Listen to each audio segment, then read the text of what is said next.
Yan, re-rescue natin itong EG.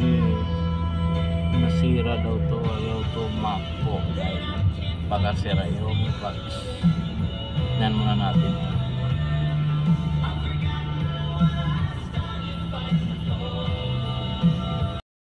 Yan guys, ayaw tumakbo dahil sira yung clutch nito. Naubos yung fluid.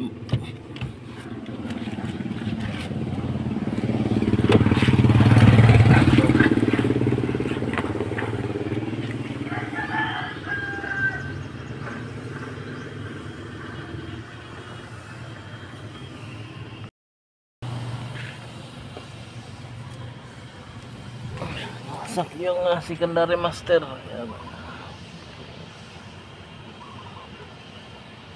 Tanggalin pa yung transmission. Magpalit lang. Ito lang tatanggalin sa loob ng transmission.